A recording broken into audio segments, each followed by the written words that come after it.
Good morning, everyone. Apologies for the delay. Just testing if everything is connected now. We've had some technical difficulties getting the page going. So I'll just give you guys a few moments to join the chat, join the session. Apologies for the delay. Technical difficulties were experienced. But nonetheless, here we are. We're back. We're live. We're live. Just give you guys a few minutes to join.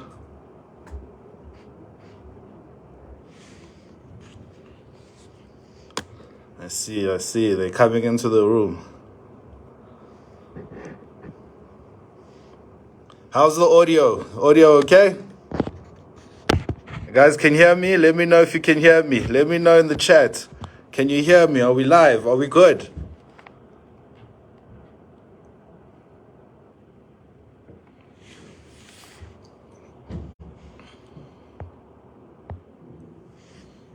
Sounds good. Okay, perfect. Perfect. We've got the sound going. We've got the visual. Can you see me? Can you see the smile?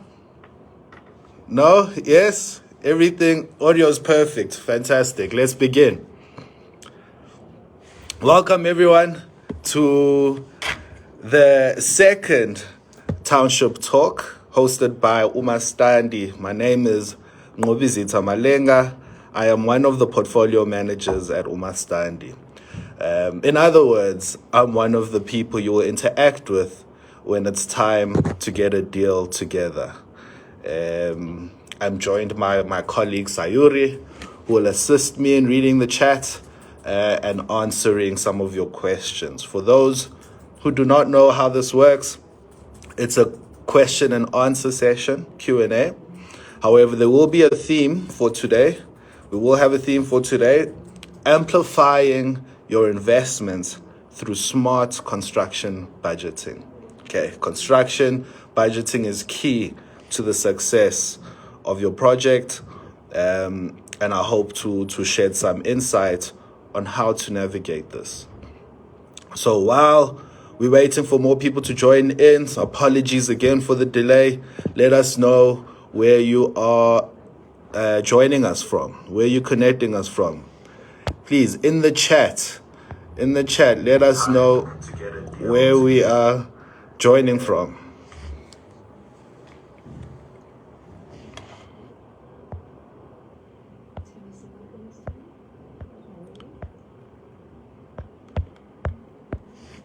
Just some background to Umastandi for those of you who might be attending and this is your first time hearing about us. See Joburg's in the chat. Umastandi is a financing institution. We are a dedicated property fund looking to support property entrepreneurs who want to either buy or build affordable housing in the township. I'm sure a lot of you have seen this becoming quite a lucrative market, especially when it's the student accommodation model. But even just as letting to young adults, young couples, young families, it's a great way to use what you might have inherited or own in providing affordable housing, rental options to potential tenants. Umastandi is a dedicated funder. We're looking for deals to finance. So if you have something that you've been wondering about, you saw your neighbor develop, you wondered how did he get into that, please feel free to join the conversation. Let people know that the live has started. The Umastandi Township Talk, hashtag Umastandi Township Talk, hashtag property entrepreneurship. Let them know we're live. We're here to share knowledge. Reminder, this will be a monthly session. This is the second time we're doing this. So look forward to interesting topics in the near future. So Umastandi, or actually rather today's topic, amplifying your investment through smart construction budgeting.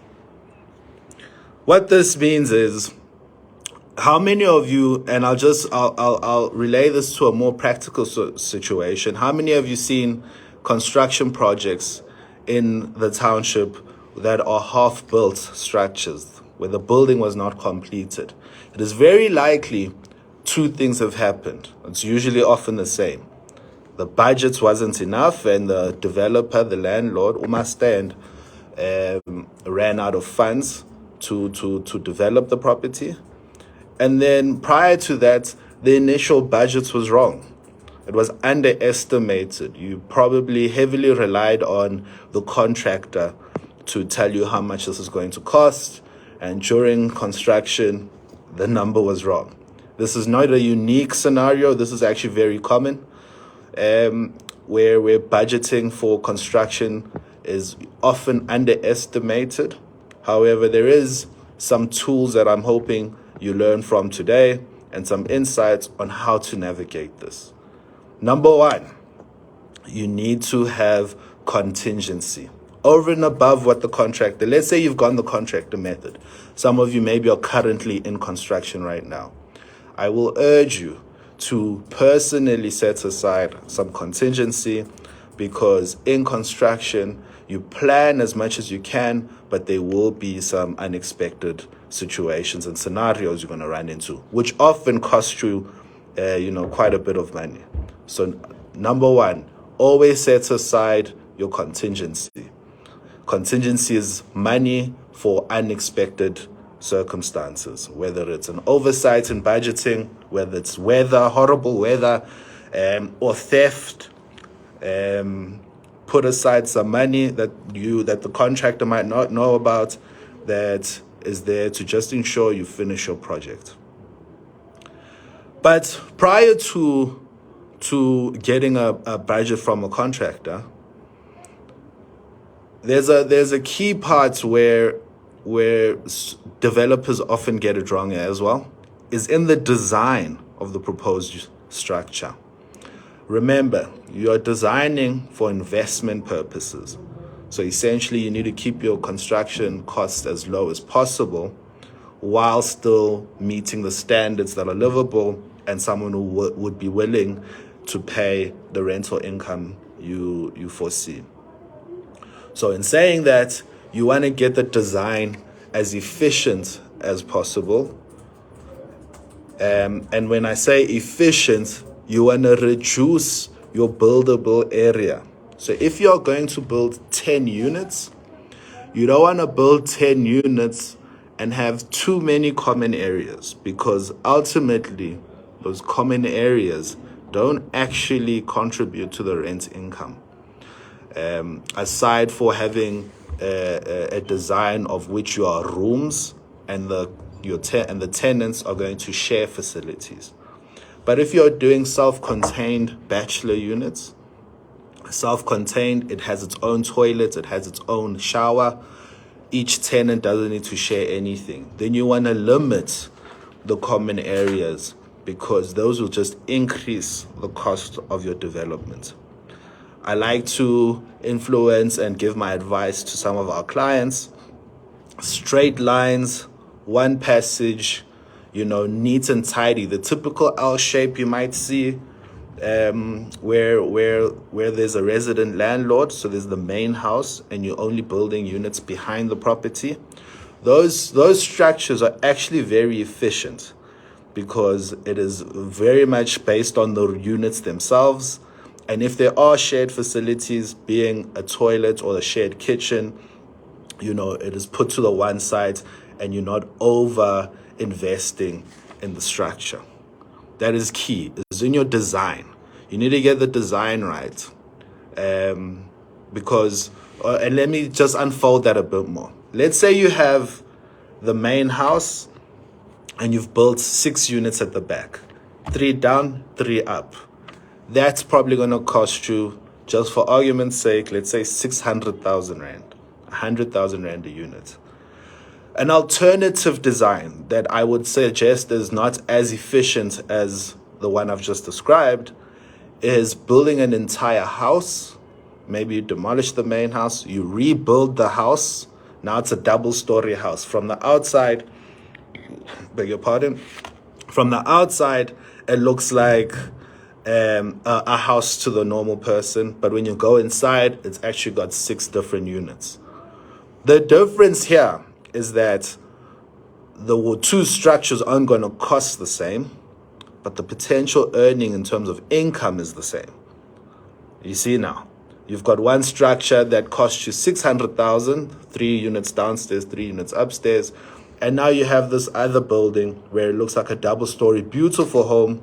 However, that costs you 1.2 million rand to build, and you're only tenanting it to 6 tenants again.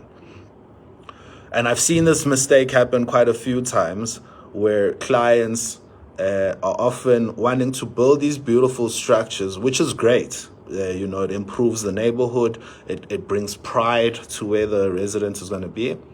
However, you do need to be wary and cautious of the relationship between cost versus income. If you're going to only earn 2,500 Rand per unit, you don't want to necessarily be building a structure that is supposed to be earning 3,000 to 4,000 Rand per unit. So very important, get the design. And now I'm guessing there's a follow-up question on how do we design, who do we speak to designing. Let me pause there for a moment and just engage with my colleagues. Perhaps there have been some questions asked that need some answers before we move on to the next topic of architects and the contractor. Just that you've got lots of people joining you from all over Johannesburg. You've got Pretoria, you've got Cape Town. Okay, so we down on the coast too. Cape Town, we're in here. Yes. Joburg, we're here. Pretoria. Oh, yeah. So let's just recap on the points. So 1 is to have contingency. That's 2 correct. is to get the design as efficient as possible. What's the next point? So our next point is who designs for you. Obviously, if you are unfortunately not skilled enough, you can actually sketch your templates to influence the architect or the draftsman. But you need to speak to an architect or a draftsman. Reason why is that they should, with their skill, understand the municipal bylaws, your land use rights, and design something appropriately that you are allowed to build. Of course, when you build new structures, you have to get them approved by the local municipality. And it's that knowledge you want to gain from using an architect and a draftsman to appropriately design something for you that will get approved by the city. Will Stanley appoint that architect? How do they go about getting an architect? At Umastandi, so we will certainly guide you and give you a few recommendations from past experiences. However, it's very important to understand that we are not the architect, we are not the contractor, we are not the builder, we are not the quantity surveyor. It's merely advice and pointing you in the right direction. Umastandi, to simplify things, is really the financier of the development. We're funding it. However, we are property dedicated, so we want to see the success of your investment. We want to see the structure complete. We want to see you earn the passive income as indicated. So we will point you in the right direction and try to assist you as best as we can. We've obviously got some past experience with the current projects we've done, where we would, should the architect or quantity surveyor be willing, and they usually are looking for more work, we can make the connection. But I would always advise you also get the opinion of another professional, so that you are comfortable in the journey you're about to pursue. You cannot just rely on one person to run the whole project for you, which is again back to smart construction budgeting. It's understandable you rely heavily on the contractor, the main builder, to budget, to design, to do the engineering, to procure, to go buy and purchase material, and then to build.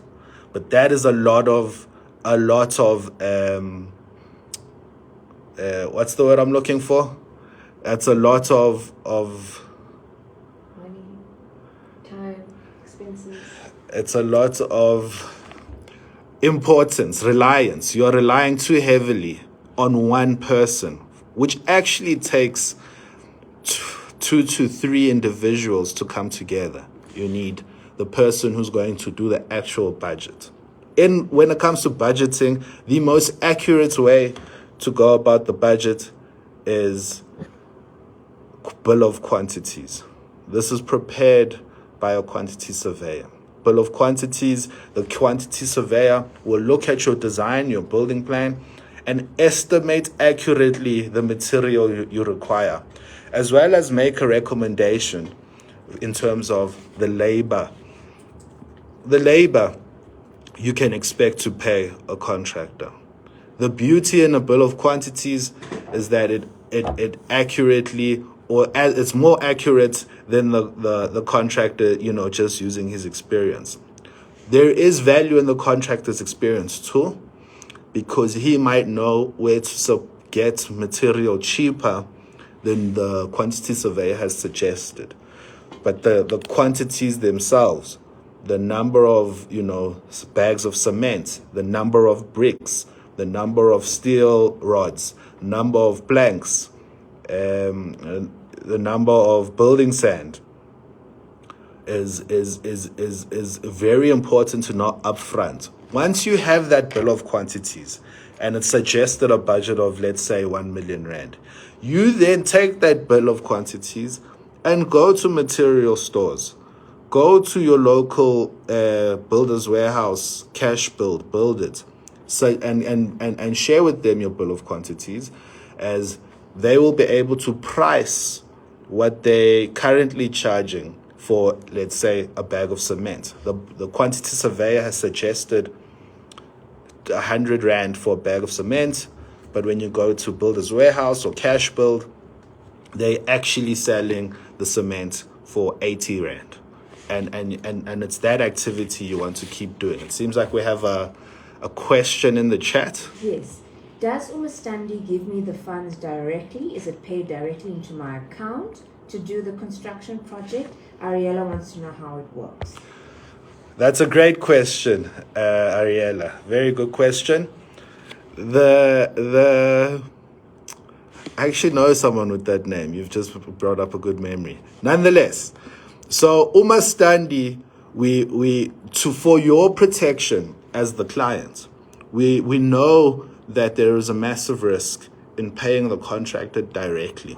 Should you wish us to, we can do it. However, we prefer to rather pay the supplier in terms of building material. We pay the supplier directly, and all you need to do is go collect the material. When it comes to labor, we can pay you directly as the clients and you pay your contractor, or you can opt that we pay the contractor for the labor directly. But we'll prefer that all the material, the funds you will authorize each payment. We call them drawdowns. And a drawdown is a milestone during construction. During the construction program, we'll have milestones set. Typically foundation works, ground floor brickwork, slab, second floor brickwork, roofing, finishes, and landscaping. And in these milestones, you will agree that we are ready to move on. Maybe it's even important that I just talk more about how we work during this drawdown process. So we've agreed upfront, we've got 5 milestones for construction. Each milestone is a certain stage of the construction program. During construction of milestone 1, you've requested that we release the money for the TLB to dig up the foundation, steel, cement, the screeding that will need to be done. We pay for that. The laborers go to site, the contractor prepare the work. We will have an independent project review consultant who will come and do a report and confirming the stage that construction is. And thereafter, if we are all happy, we're ready to move on to the next milestone, which is now ordering the bricks for foundation, bags of cement, and everything that goes in the next milestone. We prefer, again, this is also off the back of our experience, we prefer to work in these milestones so that the contractor is monitored, the budget is being monitored, as opposed to releasing all the money up front, paying you the entire 1 million rands up front, see yourself how you go, and we come back in 6 months and we see whether or not the project is finished. That's too risky. We take it in milestones, we take it in steps. Next. Right, just having a look at the chat. You've answered all your questions. Perfect. So now, getting a reliable builder is the next step.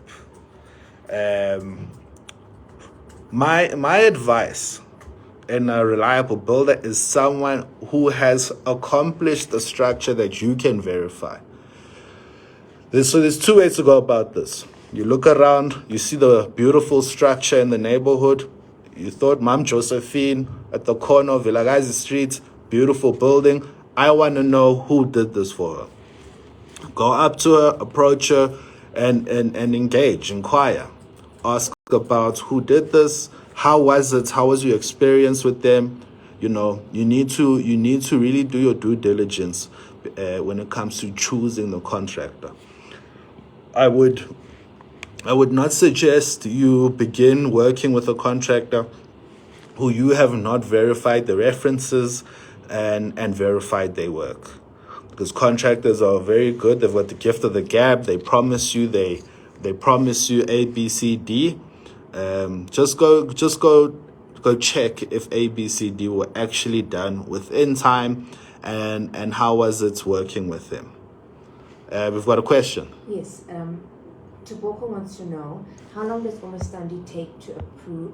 No, Toboko wants to know if Umastandi is able to buy him or her the property. Just explain how Umastandi works. Yeah, so Deboho, thanks for that question. We've got a few products. To answer you first, yes, Umastandi can assist in purchasing the property as well as financing the construction portion.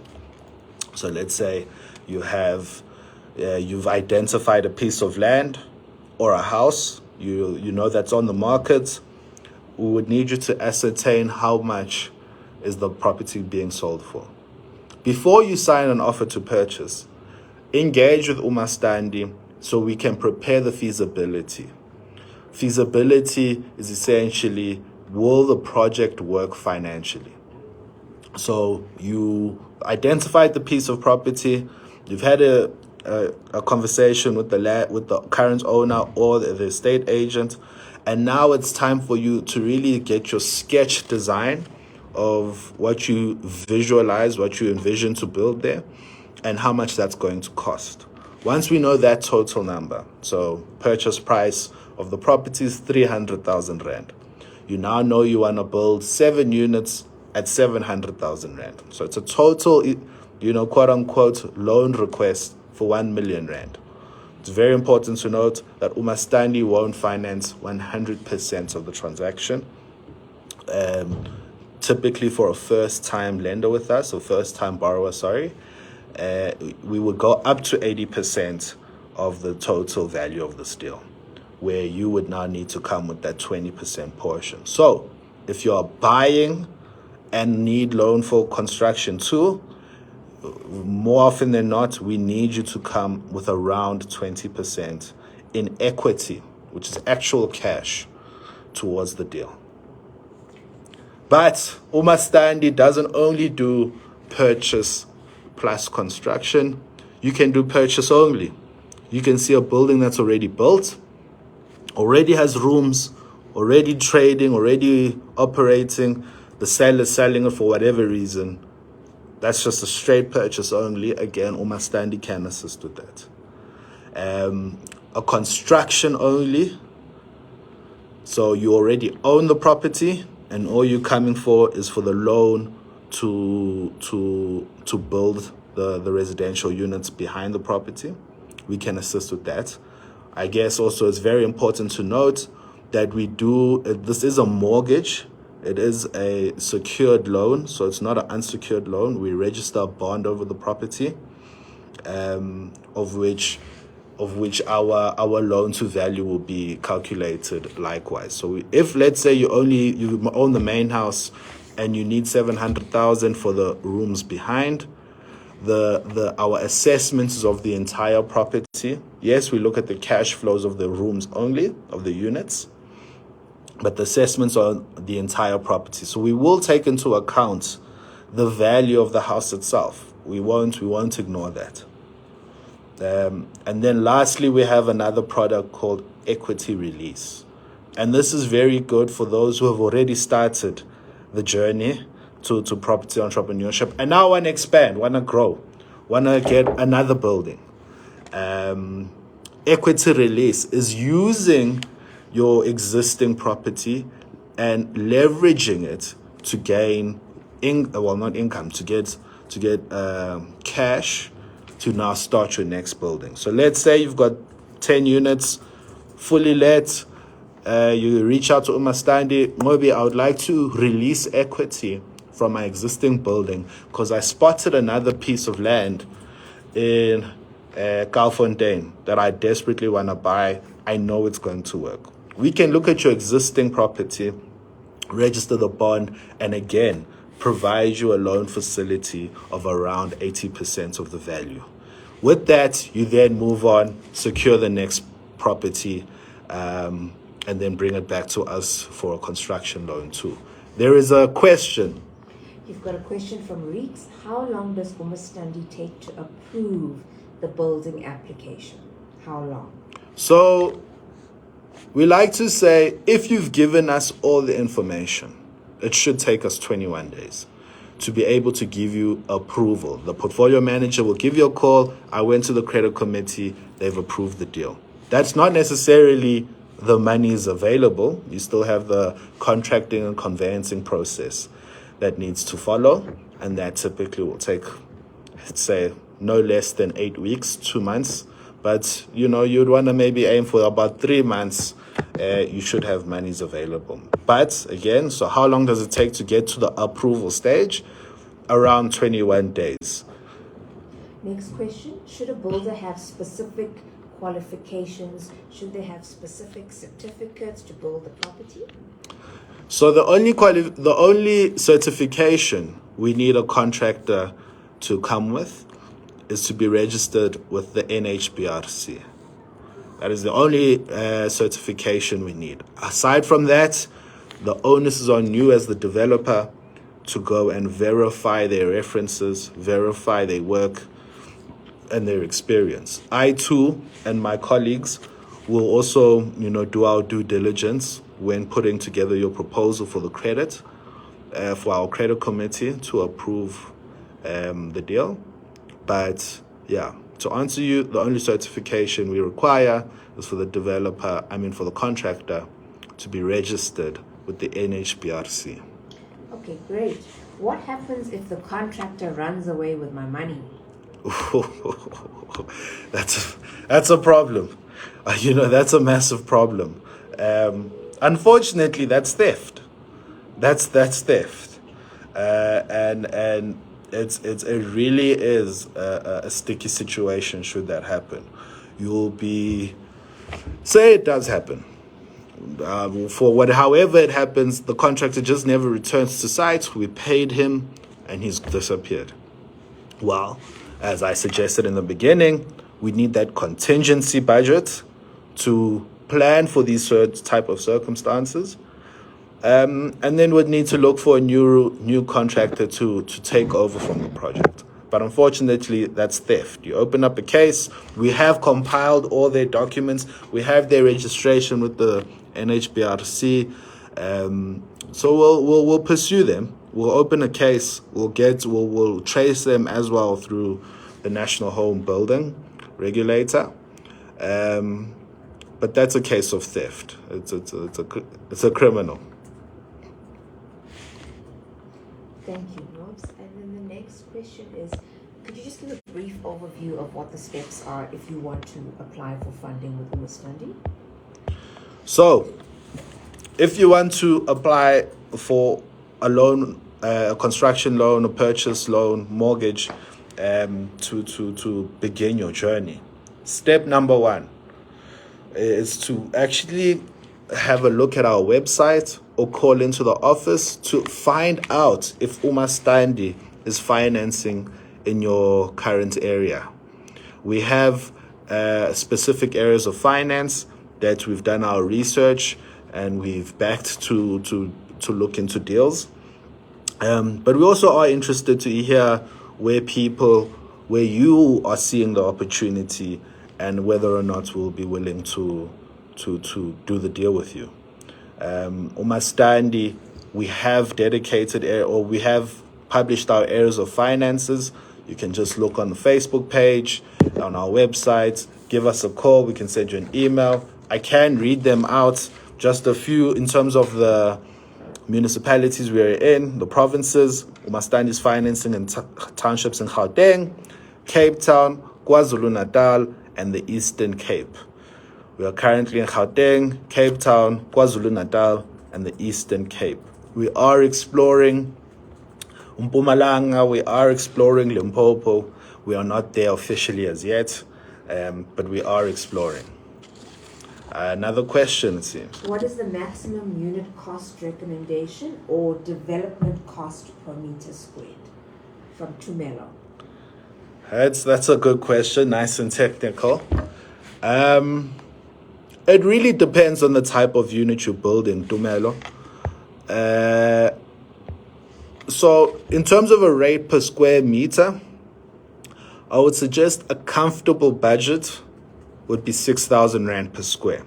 That's a comfortable budget. And in that 6,000 Rand per square meter, you are looking to obviously have tiles, built-in cabinets, toilet, shower, and kitchenette included. So it's not just for the structure, but inclusive of those finishes. Around 6,000 Rand per square meter should be a safe number. I've seen projects be built for less than that, and I've seen some construction budgets higher than that. Just to urge you or guide you in the right direction, around 6,000 Rand should be a safe number. 5,000 Rand too, you can build, but you really want to verify that construction budget. So the bill of quantities, the building material quotation, the engineering quotation, the quote for the slabs, foundation, and staircases. And you really just want to make sure you've done your due diligence in the budget. And then I would also suggest to just elaborate on that, is that what we're finding is that self-contained units, bachelor units, are certainly very popular as a first development. When you were either building at your own house, behind the property, or purchasing a building to develop new units. You don't necessarily, in this affordable housing space, want to be building something too big, where let's say a 3-bedroom, 4-bedroom unit. There is a market for that, but the sweet spot is a self-contained unit, a bachelor unit. So it's open plan, 25 square meter unit, open plan kitchen and bedroom area where the lounge would also be. Then you have your small toilet and shower to the side. Built-in cabinet, 2-plate stove with some cabinet space for the dishes, cups, etc. What I would also suggest, if you don't necessarily want to work in a rate per square meter, but maybe a faster estimate being cost per unit, I would suggest 140,000 Rand per unit for self-contained bachelor units of 25 square meters should be more or less enough. So now you can quickly do the numbers. 10 units, I need 1.4 million Rand as a basis. You don't just use this guidance as the only way you now cost your project. You really do need the bill of quantities. You look at the actual the actual quotes for material and for labor, and you take all that information in together, and you make your decision for the next step. 140,000 rand per unit. I think we have another question. Yes, from Itumeleng. Once the property is built, can they appoint a third-party property manager? How does that work?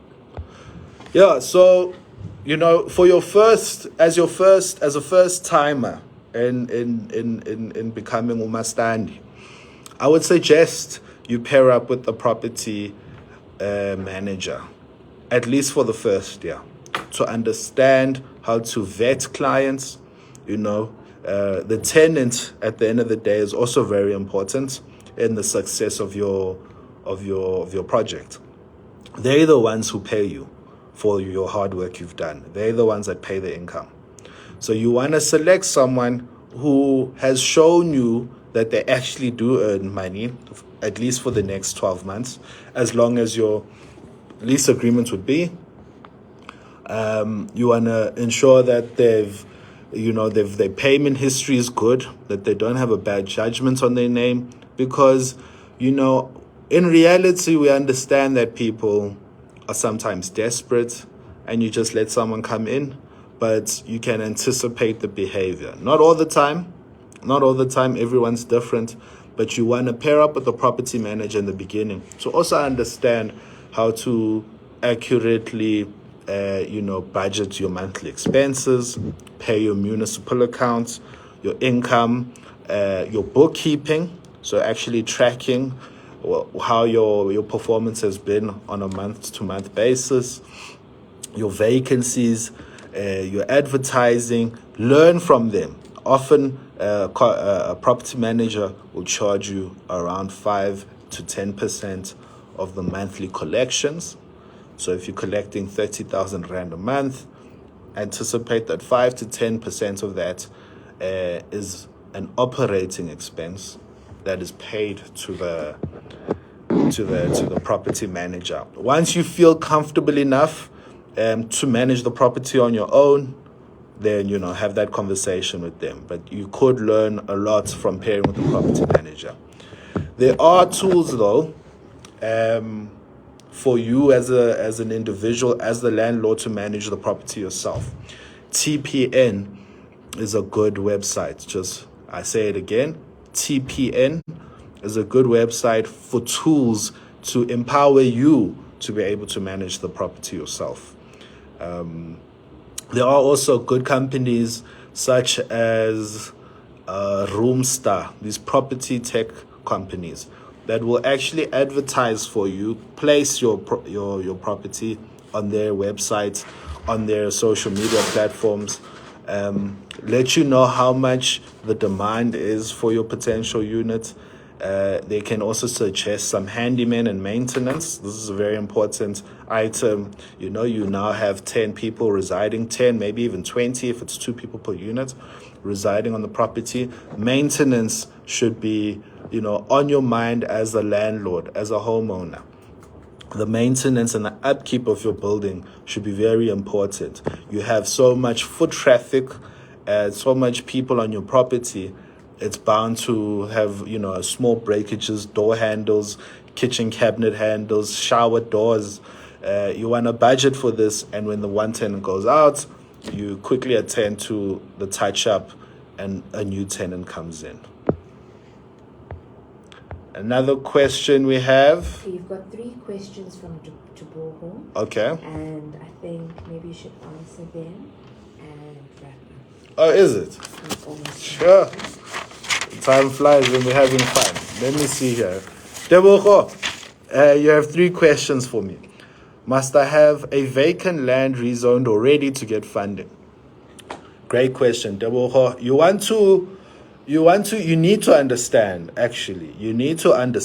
the zoning of that subject land, whether it's the house you already own, a vacant land you want to buy. Because the current zoning determines the land use rights of that property, what you're allowed to build there, what you cannot do. Unfortunately, one of the big things that happen in township developments is a lot of structures are just being built and the municipality doesn't know about them. Had they known about them, they would have given you the comments. So you're allowed to build, but just build within your rights, the land use rights of the property. So it is important to understand what the zoning is. In Gauteng, we typically have Res 1 and Res 3 as Res 1, Res 2, and Res 3 as the zoning rights. Residential 1 ideally is when there's a house on the land, and that piece of land is envisioned to accommodate an additional 2 units behind the property. Those 2 units, if done smart, can be subdivided, to perhaps host 4 to 6 tenants. Res 3, though, is really the type of zoning you want to achieve, as very often with residential 3, you're allowed to build up to 3 stories. Your coverage is 50%, but the one thing that you need to now be aware of is the parking requirement, because depending on where you are and which municipality, there is also sometimes strict parking requirements. Your architect will be able to design appropriately, knowing what the current zoning is of the land. But yes, it's very important as a developer to understand the zoning. We can assist you with that. You call us in, give us a call,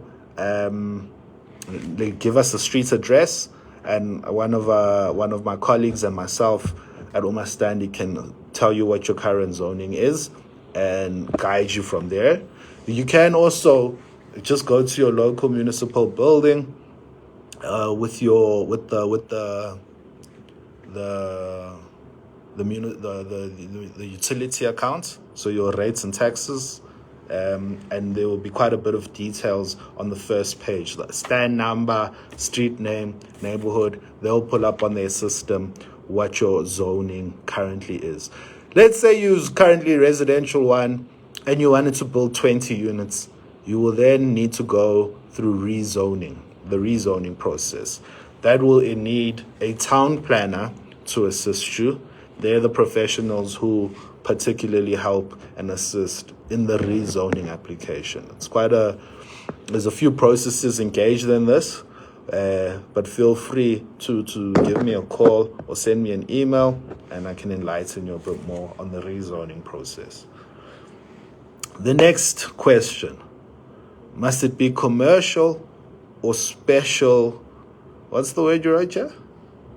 I'm not sure what you mean by also special concerned or also qualified. Maybe being blacklisted, or maybe it's about the rezoning. So yes. On the must it be commercial question, the answer is yes. We do not do home loans. So we do not finance, maybe you saw a piece of property, or maybe even want to build a house, and that house is only for you and your family to live in. We do not do a home loan. It's a commercial mortgage product. So that means we actually look at the income the property itself is going to generate off your gross lettable area, and whether or not that will be able to service the debt. So it is a commercial mortgage. It is not a home loan. And then number 3, what happened when you decide to sell after a year? So that will be regarded in our side as an early settlement. So you can do that. It's regarded as an early settlement, and we'll just need to engage with the finance department on what your settlement figure is. So should you wish to decide to sell after a year, then you're more than allowed to. We'll calculate what the settlement figures are. But please, when you venture into this journey, you need to understand that Umastandi and property entrepreneurship is a long-term game. There is the strategy to develop properties and sell, so for capital gain. So maybe you are able to build units for 500,000 Rand and you're going to sell each one at 700,000 Rand. That is a viable business that we are also exploring. We're not necessarily engaging in those as yet, but we are exploring them. But just I say that to say that property is a long-term game. You want to understand that it's all about the passive income and the positive cash flow on a monthly basis. Your loan facility with Umastani and the mortgage is for 15 years, and we'd want to ensure that for each of those months, you're running at a positive cash flow. So your income is more than your expenses on a monthly basis. All right, I would also like to just give a heads up that we will be wrapping up in the next 3 minutes, actually. Next 3 minutes, so if we can get the last few questions in. Last question. We just discussed the interest rate. Like, is it 11.75? What is it? How does the markup work? We've got to know. Okay, interest rate. That was from Wandile. I see. And Ntokozo. The interest rate, we lend using JIBAR, but it will be the equivalent of prime plus 4.5% for a first-time developer.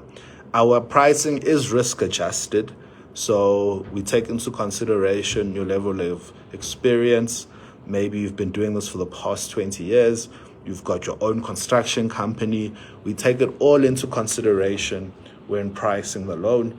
But if 11.75 is the prime lending rate, add an additional 4.5% above that. That is the equivalent of our pricing. To clarify, we use JIBAR, but the net effect would be the same as prime plus 4.5%. All right. I think that is the last question. What is the tip? So that will be the last question for now. I see our contact details have been shared in the chat. Please feel free to engage with us. Give us a call, and one of my colleagues will attend to you. As we close, I would just like to share some tips again that I've shared throughout the session.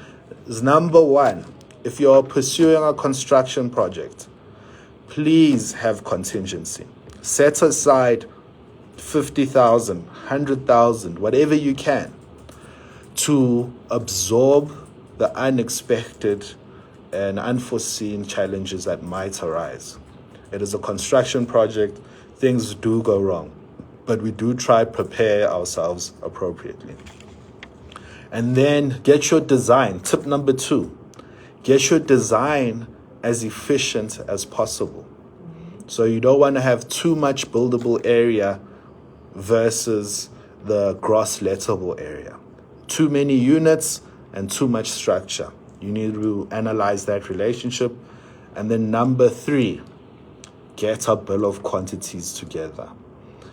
As I close out, don't forget to hashtag Umastandi, hashtag Township Talks, hashtag Property Development. It's been great having a chat with you all. Please stay tuned for the next session that is upcoming next month. Take care, everyone. Give us a call.